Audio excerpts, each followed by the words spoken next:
PT Artois Pharma yang memproduksi Dalpiri dan Karol Superpil mempersembahkan drama radio serial Tutur Tinular. Tutur Tinular, sebuah sandiwara radio serial dengan latar belakang sejarah runtuhnya Singasari dan berdirinya Kerajaan Majapahit.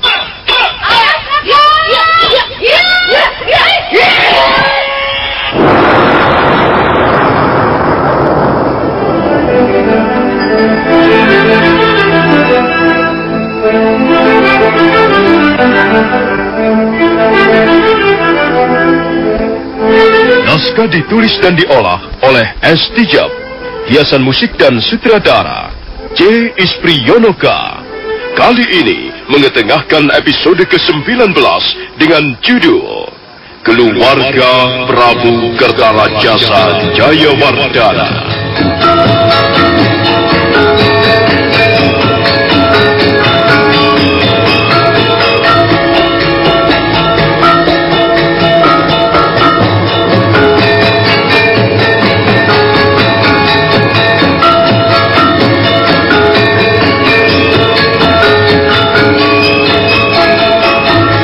Dalam seri ke-565 ini didukung oleh para pemain Margaret sebagai Dewi Sambi, Eli Ermawati sebagai Mesin, Yanwar sebagai Ratanca, Penny sebagai Sadaka, Wenda sebagai Birawa, Ivonero sebagai Sakawuni, Ferry Fadli sebagai Arya Kamandanu, Rima sebagai Tunjung Kuning, Novia Mandagi sebagai Tunjung Putih, Ayu Mujirahayu sebagai Tunjung Abang, Lucy sebagai Tunjung Ireng, dan Asli Suhastra pembawa cerita. Selamat menikmati. Aduh, sakit pinggang, jalannya sempoyongnya. Boyong loro, Sakit pinggang jadi sembuh, minum Karol Superpil. Aduh, rematik kuku mah. Sakit pinggang, encok, rematik. Minum Karol Superpil, buang air kecil jadi lancar dan sakit pinggang hilang. Aduh, sakit pinggang, jalannya sempoyongnya. Encok kuloro. Sakit pinggang jadi sembuh, minum Karol Superpil. Karol Superpil menghilangkan sakit pinggang, encok dan rematik. Produksi Artois Pharma. Baca aturan pakai.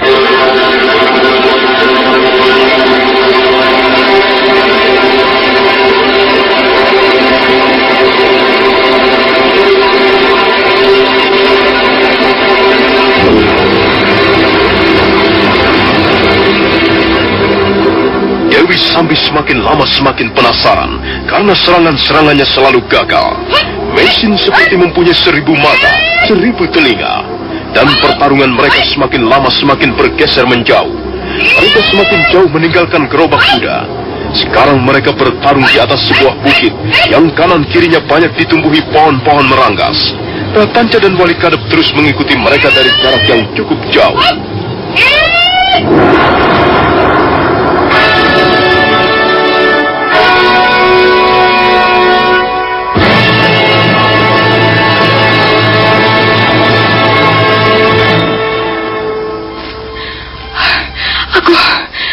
Aku tidak sanggup lagi. Aku tidak mempunyai tenaga lagi. Aku kalah. Kaulah yang menang, Mesin. Aku kalah. Tidak, Dewi Sambi. Tidak ada yang kalah dan tidak ada yang menang di antara kita. Kau tidak perlu merendah hati seperti itu. Kenyataannya kaulah yang menang. Aku tidak sanggup lagi meneruskan pertarungan ini.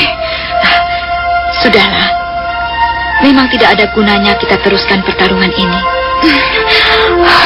Mungkin akulah yang bersalah. Aku telah banyak dosa dalam kehidupan di masa lalu. Aku telah berdosa. Berdosa besar kepadamu, Messi. Sudahlah. Masih ada kesempatan untuk memperbaiki kesalahanmu. Untuk apa kita harus berputus asa? Serahkan semuanya kepada Yang Maha Kuasa. Maafkan aku, Messi. Maafkanlah Dewi Sambi. Sekarang aku baru menyadari bahwa selama ini aku berjalan di jalan yang salah. Aku hidup di kubangan lumpur dosa. Aku tinggal dalam dunia yang gelap gulita. Maafkan aku, Mesin. Kau telah membawa lampu penerangan untuk memberi cahaya dalam hidupku yang senantiasa diliputi kegelapan.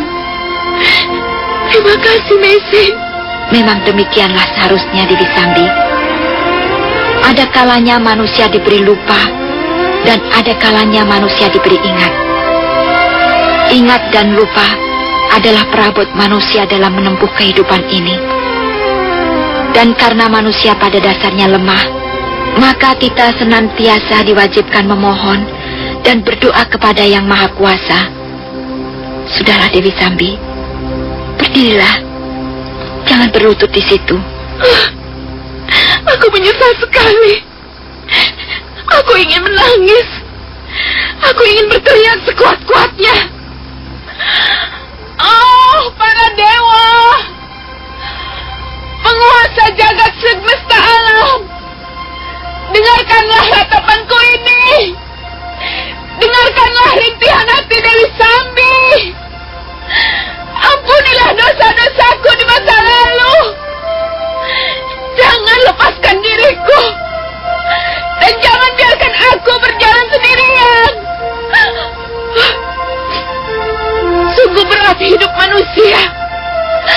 Sungguh rapuh jiwa manusia yang tidak pernah menyebut asal-usulnya.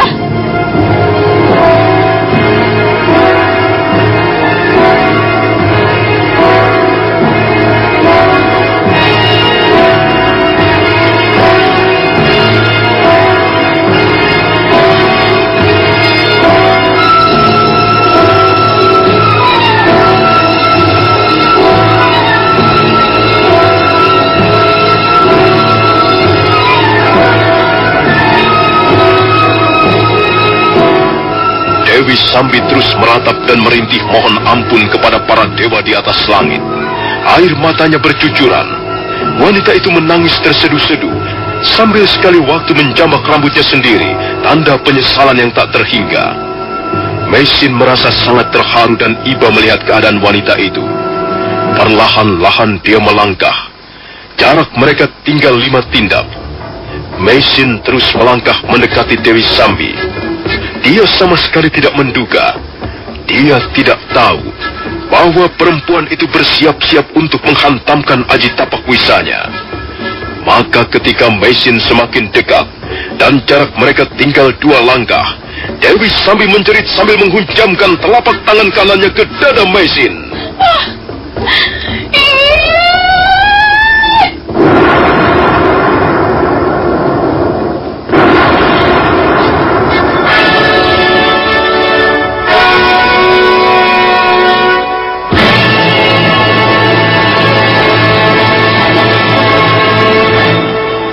Mesin terkejut. Dia sama sekali tidak menduga bahwa Dewi Sambi akan memukulnya dengan dahsyat. Dia tersentak sesaat lamanya. Tapi dia lebih terkejut lagi begitu ada tenaga raksasa mendorongnya ke samping. Dan akibatnya, pukulan Dewi Sambi melesat ke udara. Tubuh Dewi Sambi bagaikan terbang karena terdorong oleh daya pukulannya sendiri. Dan wanita pendekar itu jatuh bergulingan di tepi sebuah jurang. Nampaknya dia tidak berhasil menguasai keseimbangannya. Dan akhirnya Dewi Sambi terhempas ke bawah.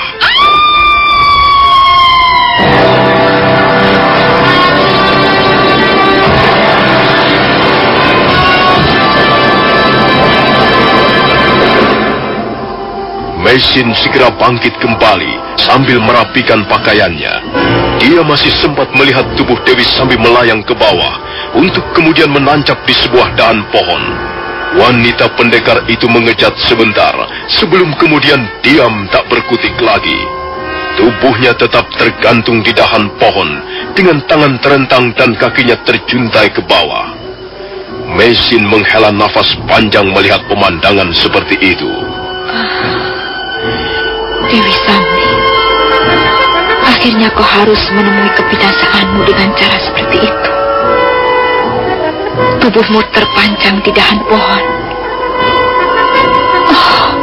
Dewa, terima kasih atas karunia-Mu. Terima kasih atas segala kehendak baik-Mu, sehingga diriku selamat dari ancaman maut. Terima kasih, oh Sang Yang Widiwasa. Kakak Mesin, Kakak Mesin. Ratanca, oh ini bagaimana? Apa kau sudah lupa pesan-pesanku sebelum kita berangkat ke Majapahit? Maaf kakak, Nyai Paricara, maafkan. Aku lupa. Mengapa aku selalu lupa? Sudahlah, bahaya sudah lewat. Kita bisa meneruskan perjalanan ke Majapahit sekarang. Itu Kak Dewi Sambi. Mengapa dia bisa terpancang di dalam pohon seperti itu? Itu sudah nasibnya, Ratanca. Itu sudah merupakan garis hidupnya. Aku sendiri tidak tahu mengapa dia bisa mati dengan cara seperti itu. Sudahlah, ayo kita kembali ke Gerobak. Oh ya, di mana Bapak Wali Kadep? Bapak Wali Kadep sudah kembali ke Gerobak Kuda. Kakak, Nyai Paricara, dia begitu yakin bahwa kau akan mampu mengalahkan Dewi Sambi. Sebenarnya bukan aku yang mengalahkan Dewi Sambi, tapi Dewi Sambi telah terbunuh oleh perbuatannya sendiri.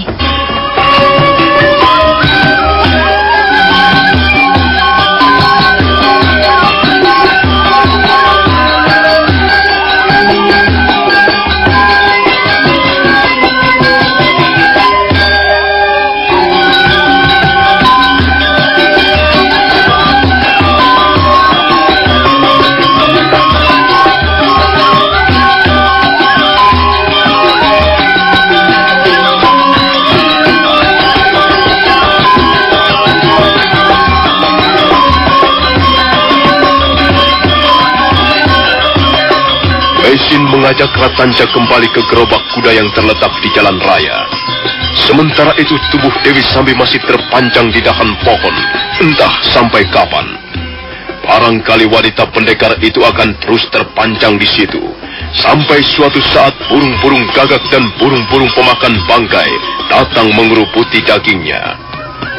Wali Kadep sudah siap di atas gerobak ketika Mesin dan Ratanca datang. Maka setelah segala sesuatunya beres, Mesin mengajak Wali Kadep berangkat meneruskan perjalanan ke Majapahit. Dan gerobak kuda itu pun berderak-derak maju perlahan-lahan.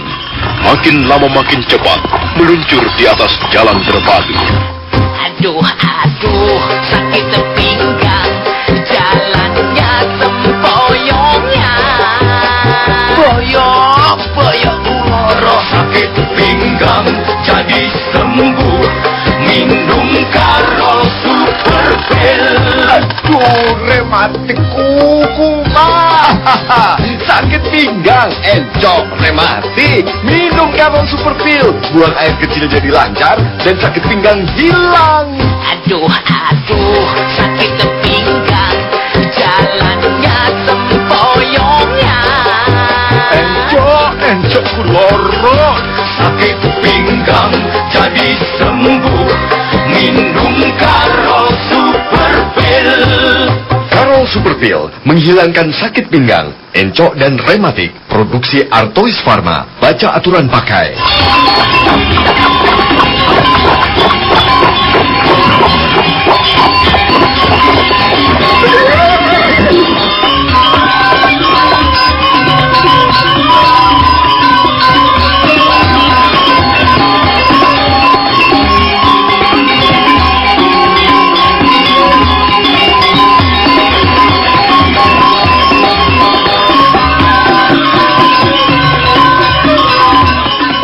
Kita tinggalkan sejenak gerobak kuda yang ditunggangi Mesin menuju kota Raja Majapahit.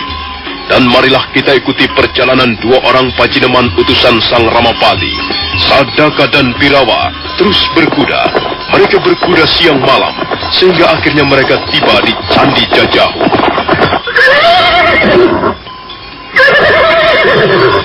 Kita sudah sampai di Candi Jajahu, Birawa. Lihatlah. Puncak Bukit Penampihan sudah kelihatan dari sini. Lihat telunjukku ini. Di sanalah letaknya puncak Bukit Penampihan. Di balik gugusan-gugusan bukit kecil itu. Di bawah lereng Gunung Semeru. Kita harus segera sampai ke sana, Sadaka. Kita harus menggunakan jalan pintas agar segera sampai ke sana. Aku kenal daerah ini, Birawa. Aku tahu jalan pintas, walaupun jalan itu agak berbahaya. Itu tidak jadi soal. Yang penting kita cepat sampai ke sana. Kita harus datang lebih dulu dari Kamandanu dan Sakauni. Kalau begitu, ayolah, ikuti aku. Kita menggunakan jalan pintas. Kita terpaksa memutar sedikit, kemudian naik ke atas lereng Semeru. Ayo ikuti aku. Ya, ya, ya, ya, ya.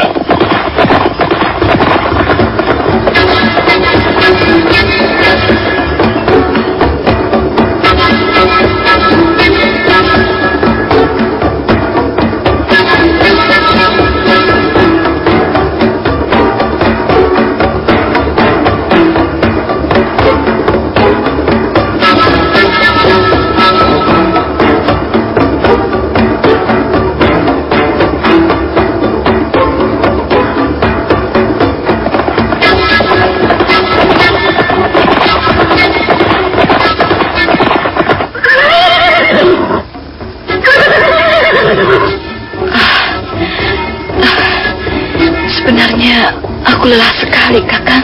Kalau begitu kita istirahat sejenak. Puncak Bukit Penampihan tidak terlalu jauh lagi. Kita bisa istirahat di sini, Wuni, di pelataran Candi Jajahu. Tidak usah, Kakang. Kita teruskan saja perjalanan. Wuni, jangan terlalu memaksakan diri. Itu tidak akan baik untuk kesehatanmu. Kita bisa istirahat sebentar di tempat ini. Setelah itu, kita akan meneruskan perjalanan. Tidak, Kakang. Hatiku tidak enak. Kita jalan terus saja. Kita harus segera tiba di puncak Bukit Penampihan. Di sana, kita bisa istirahat dengan leluasa. Ayo, Kakang. Kita teruskan perjalanan. Ya, ya, ya. Dan Birawa yang mengambil jalan pintas sudah lebih dulu tiba di pintu pertama menuju puncak Bukit Penampihan. Kehadiran mereka langsung disambut oleh Tunjung Kuning dan Tunjung Putih. Sadaka terkejut karena begitu dia menambatkan kudanya di bawah pohon. Dari jauh dia melihat dua orang wanita berpakaian kuning dan putih. Mereka berlari-lari bagaikan dua ekor kupu-kupu terbang di atas permukaan tanah. Rambut mereka berkibar ditiup angin sore yang sejuk.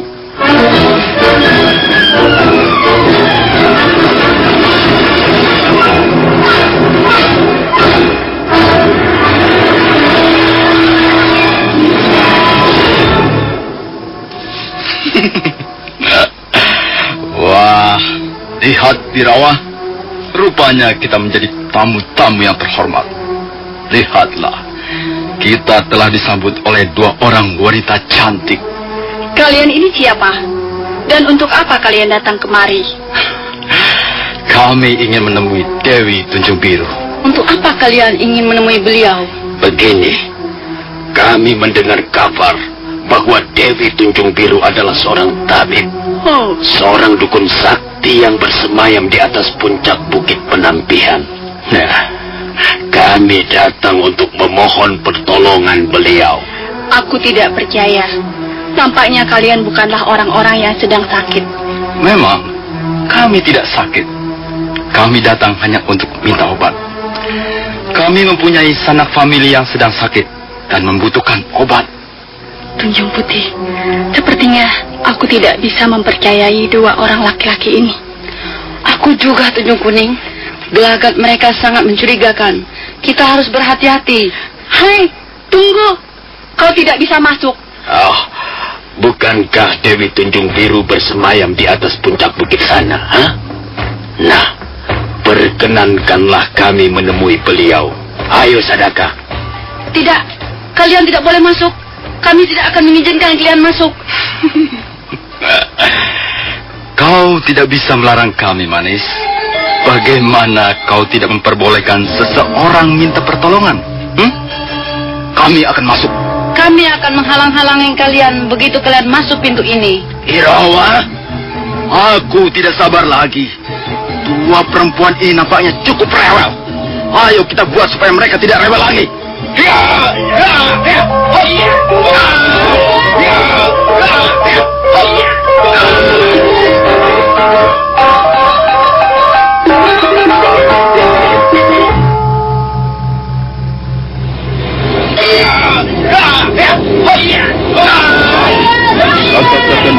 segera menyerang Tunjung Putih dan Tunjung Kuning. Pertarungan sengit pun terjadi. Sementara itu matahari semakin turun dan cahayanya semakin lemah. Warna langit di atas mulai kemerah-merahan. Tiba-tiba Sadaka memungut sebuah kantong dari balik lipatan pakaiannya. Kemudian dia merogoh kantong itu dan menyebarkan serbuk putih ke wajah Tunjung Kuning dan Tunjung Putih.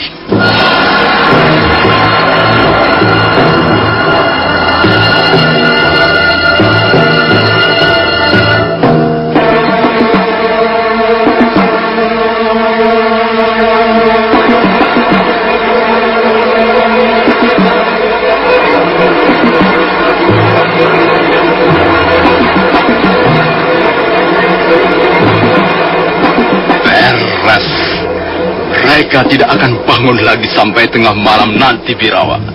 Aku sudah membereskannya dengan serbuk putih. Bagus, Sadaka. Kita tidak perlu memeras keringat hanya untuk melewati dua orang wanita rewel ini. Sekarang marilah kita lanjutkan perjalanan. Ayo, Sadaka dan Birawa kembali naik ke atas punggung kudanya masing-masing. Mereka nampak berhati-hati sekali karena jalanan mulai berbahaya. Maka tak lama kemudian mereka pun sudah menggebrak kudanya naik ke atas selereng bukit.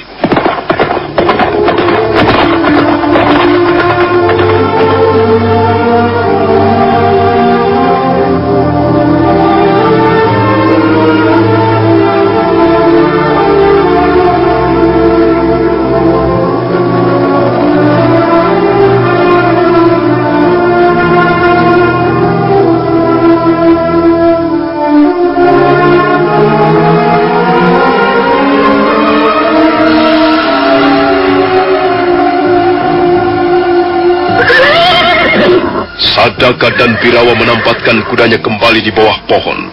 Sekarang mereka bermaksud meneruskan perjalanan dengan kaki, karena lereng bukit penampihan mulai nampak terjal dan licin. Tapi belum sampai dia melangkah mendekati pintu kedua, mendadak di hadapan mereka sudah berdiri dua orang wanita cantik. Mereka adalah Tunjung Abang dan Tunjung Ireng.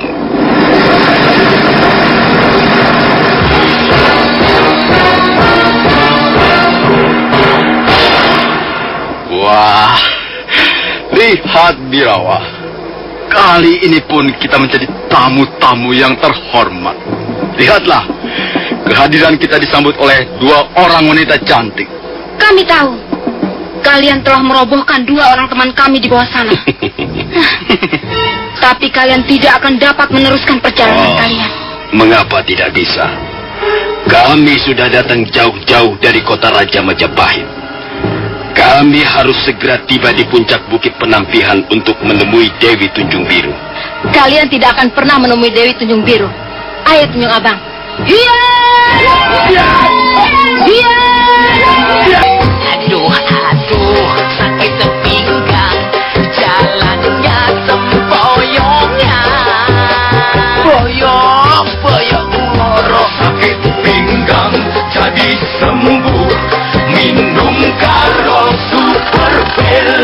Aduh, rematik kuku, sakit pinggang, encok, rematik. Minum karo super pil, buang air kecil jadi lancar dan sakit pinggang hilang. Aduh, sakit pinggang, jalannya sempoyongnya. Encok kuloro. Sakit pinggang jadi sembuh. Minum karo super pil. Karo super pil menghilangkan sakit pinggang, encok dan rematik. Produksi Artois Pharma. Baca aturan pakai. Mitra Karimata, Anda masih menyimak serial Sandiwara Radio Tutur Tinular di 1033 Karimata, Kebanggaan Madura.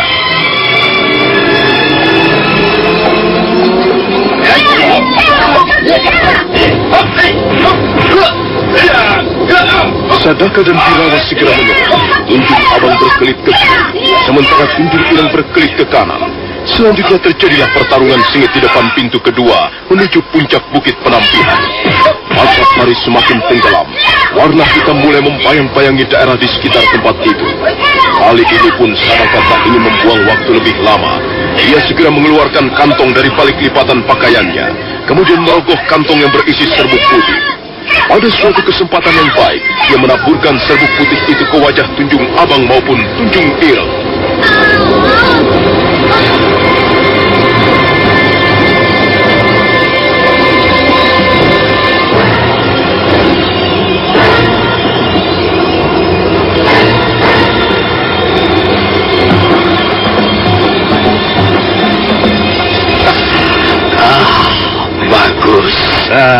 Bagus sekali, Sadaka. Iya, Birawa. Rupanya serbuk putihmu itu sangat manjur.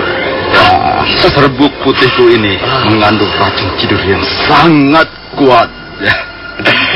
Kita tidak perlu khawatir, Birawa. Mereka tidak akan terbangun sampai tengah malam nanti. Baiklah. Sekarang marilah kita masuk ke pintu kedua. Sebaiknya kita tinggalkan saja kuda-kuda kita ini di tempat ini. Iya, begitu lebih baik, Birawa. Kita memang tidak mungkin meneruskan perjalanan dengan kuda. Nampaknya jalan ke atas bukit sangat berbahaya.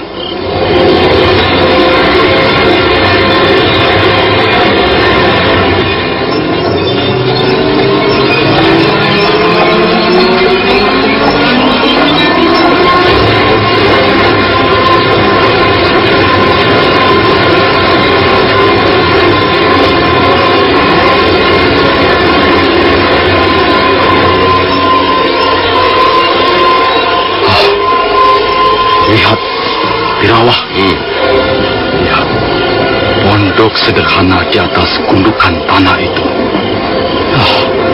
Mungkin Dewi Tunjung Biru tinggal di dalam pondok itu. Apakah kita akan langsung menemuinya, Sadaka?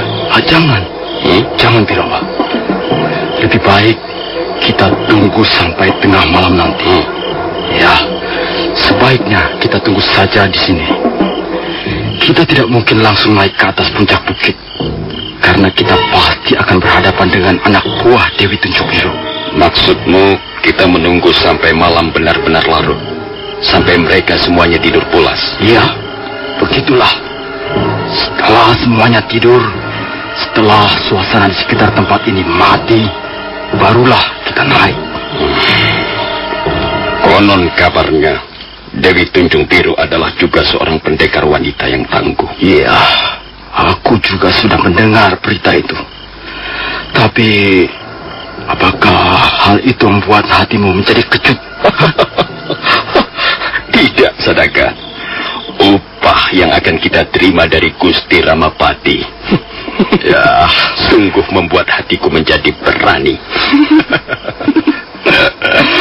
Upah itu memang cukup besar, dan kita masih akan menerima tambahannya jika Dewi Tunjung Biru berhasil kita binasakan, Birawa. Kalau kita sudah berhasil membunuh Dewi Tunjung Biru, lalu apa yang akan kita bawa sebagai bukti ke Majapahit? Itu soal mudah. Bawa saja seperangkat pakaian dan segenggam rambutnya sebagai barang bukti. Gusti Ramapati pasti akan percaya, Birawa. Lihat, Sadaka. Wah, memang benar. Dewi Tunjung Biru tidak tinggal sendirian di tempat itu. Iya. Itu lihatlah. Iya. Ada dua orang wanita berjalan mondar-mandir di depan pondok. Ya, kalau begitu, kita memang harus menunggu. Kau tidak perlu khawatir, Birawa. Kalau mereka masih juga belum mau tidur, kalau mereka masih tetap berjaga-jaga, aku akan menebarkan aji sirap. Dan jika aji sirap itu sudah kusebarkan bersama angin, mereka pasti akan terkulai jatuh. Ayolah, Birawa, kita lihat saja nanti. Kita harus bersabar.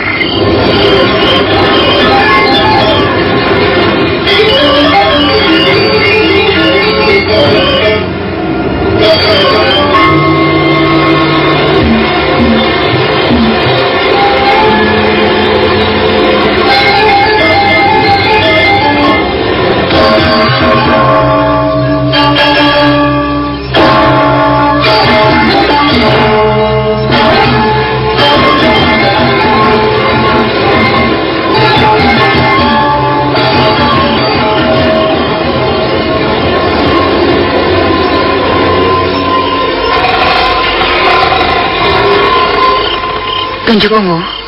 Tunjung Ungu? Ya, Sang Dewi. Di mana Tunjung Kuning dan Tunjung Putih? Mereka belum kembali, Sang Dewi. Mungkin mereka masih berjaga-jaga di bawah lereng bukit. Aneh sekali. Biasanya dia sudah kembali. Tunjung Ungu.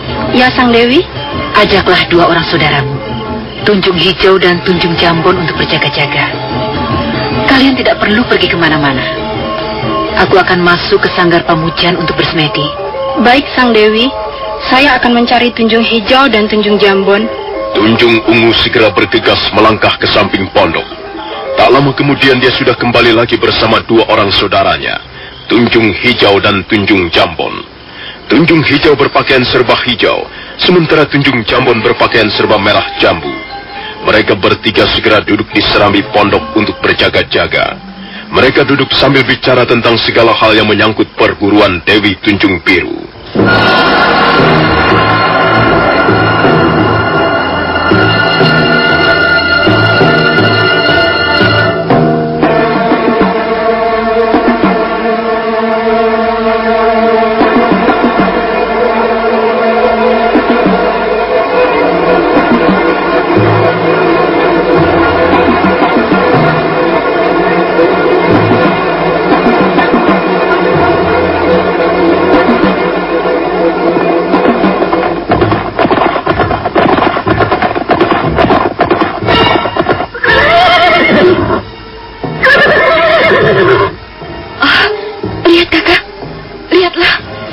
Siapa yang terbaring di depan pintu pertama ini? Oh, Kakak. Ada apa, Buni? Siapa mereka itu? Oh, celaka. Pasti telah terjadi sesuatu. Lihatlah, Tunjung Putih dan Tunjung Kuning tergeletak di sini. Nampaknya dia tidur pulas sekali. Oh, pasti ada seorang maling aguna bermaksud memasuki puncak Bukit Panampihan. Apakah kau tidak bisa membangunkan mereka? Tunjung Putih? Tunjung Putih? Tunjung Kuning? Tunjung Kuning? Oh, mereka tidur pulas sekali, Kakang. Oh, mereka tidur secara tidak wajar. Aku tidak bisa membangunkan mereka. Lihatlah, tubuhnya lemas dan wajahnya agak kepucat-pucatan. Kalau begitu, kita harus segera naik ke atas puncak bukit, Buni. Ayo, Kakang.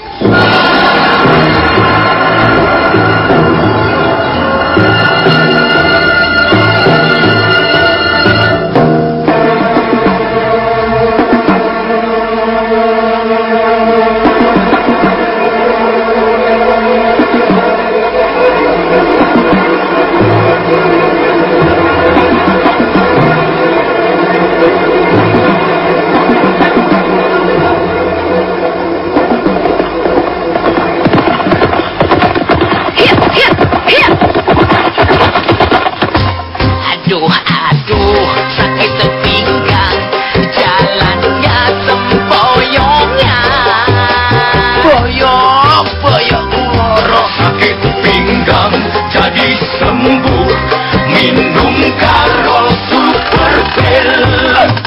Rematik kuku, sakit pinggang, encok, rematik. Minum Karol Super Pil, buang air kecil jadi lancar dan sakit pinggang hilang. Aduh, sakit pinggang, jalannya sempoyongan. Encok kuloro. Sakit pinggang jadi sembuh, minum Karol Super Pil. Karol Super Pil menghilangkan sakit pinggang, encok dan rematik. Produksi Artois Pharma. Baca aturan pakai.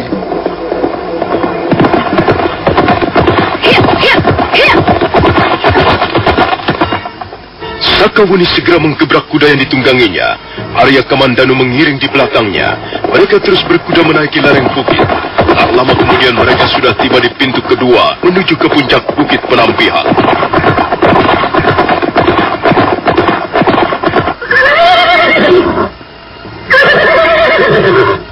Oh, Kakak, lihatlah.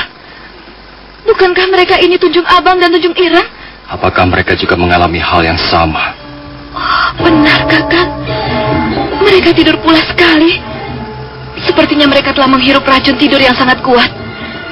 Tubuh mereka lemas dan wajah mereka kepujat-pujatan. Ayo Kakang, kita harus segera tiba di puncak bukit. Mungkin orang itu bermaksud jahat terhadap Ibu Dewi Tunjung Biru. Ayo cepat Kakang. Tunggu Wuni. Kita tidak bisa meneruskan perjalanan dengan kuda. Lebih baik kita jalan kaki saja. Tapi jalan kaki membutuhkan waktu cukup lama, Kakang. Aku takut Ibu mengalami sesuatu hal yang buruk. Tenanglah, Wuni. Sekarang turunlah dari kudamu. Wuni, turunlah. Kita harus segera sampai di puncak bukit, Kakang. Aku tidak ingin semuanya terlambat. Aku tidak tahu siapa orang-orang itu. Mungkin mereka mempunyai tingkat kepandaian yang cukup tinggi. Tenanglah. Kita akan segera sampai di puncak bukit.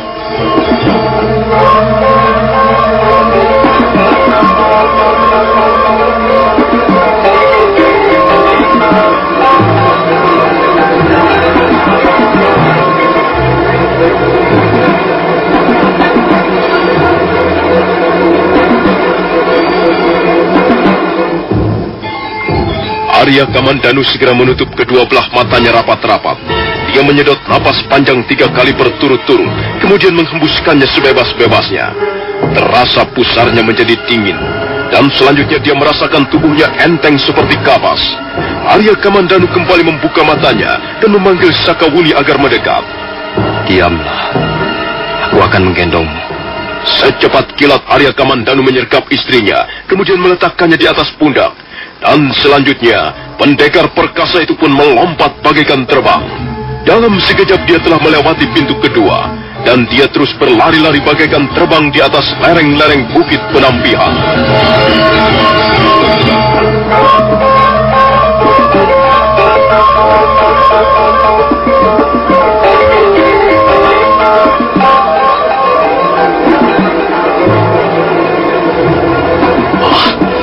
Kurang ajar. Mereka masih belum tidur juga. Mereka malah enak-enak ngobrol di serambi pondok. Kalau begitu, aku harus segera mengeluarkan aji sirupku, Birawa. Cepat, Sadaka.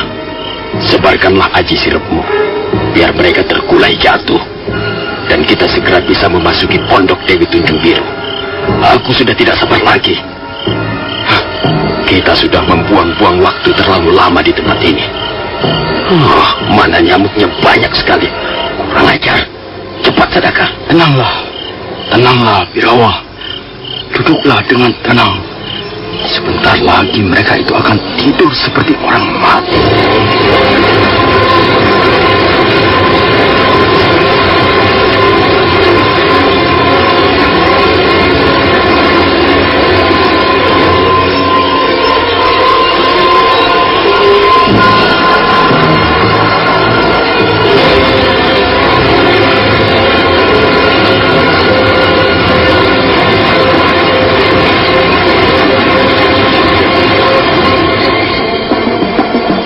Sadaka kemudian duduk bersila. Kedua belah matanya dipejamkan. Kedua belah tangannya sedekap. Dan dia mulai bernafas secara teratur. 1, 2, 1, 2. Kemudian tangan kanannya merogoh serbuk putih. Dan selanjutnya dia mengucapkan mantra-mantra di dalam hati. Inilah aji sirupku, Megananda. Kuhembuskan nafas keempat penjuru. Kutitipkan sirup di dalam mulutku. Tidurlah alam di sebelah barat. Tidurlah alam di sebelah timur. Tidurlah alam di sebelah utara. Tidurlah alam di sebelah selatan. Semuanya tidur, terlelap, terlena, masuk dalam jaring-jaring sirup Megananda. Binatang-binatang tidur, pohon-pohon tidur, manusia-manusia tidur. Tak ada barang hidup yang terjaga. Sadaka kemudian membuka telapak tangannya yang menggenggam serbuk putih. Kemudian perlahan-lahan dia meniup serbuk itu, sehingga berterbangan dalam udara malam.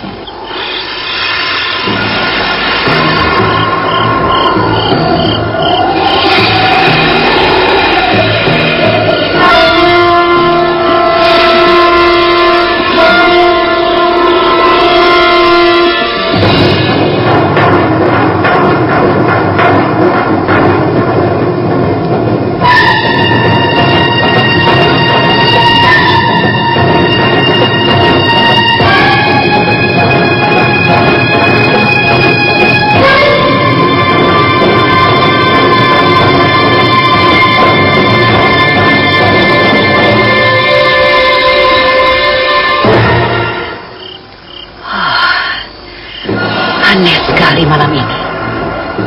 Tidak biasanya aku ngantuk berat seperti ini. Aku merasakan ada gejala-gejala yang tidak wajar. Ya, aku mencium bau yang kurang enak bersama angin malam yang tertiup. Pasti ada tangan-tangan jahil. Kurang ajar. Tapi berat sekali rasanya mataku. Kuat sekali pengaruh ini. Aku hampir tidak bisa berdiri dan bertahan untuk berjaga. Dewi Tunjung Biru berusaha untuk bertahan. Dia bangkit perlahan-lahan, kemudian membuka pintu sanggar Pamujan. Sementara itu Sadaka dan Birawa nampak mulai lega, karena Tunjung Ungu, Tunjung Hijau dan Tunjung Jambon sudah terkulai jatuh di lantai serambi pondok. Lihat Birawa. Mereka semuanya sudah terkulai jatuh. Iya, ternyata memang ampuh sekali aji sirepmu, Sadaka.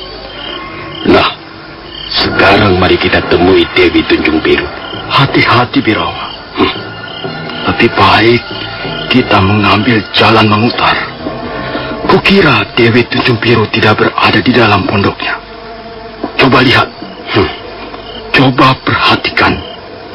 Di belakang pondok itu ada sebuah bangunan kecil. Tadi kulihat Dewi Tunjung Biru masuk ke dalam bangunan itu. Nah, kita segera menuju bangunan itu. Oh ya Sadaka, apakah menurut pendapatmu Dewi Tunjung Biru bisa bertahan terhadap aji sirepmu? Tidak mungkin Birawa. Dia pasti juga tidur lelap. Kalau kau tidak percaya, kita lihat saja nanti. Ayo Birawa, kita jalan.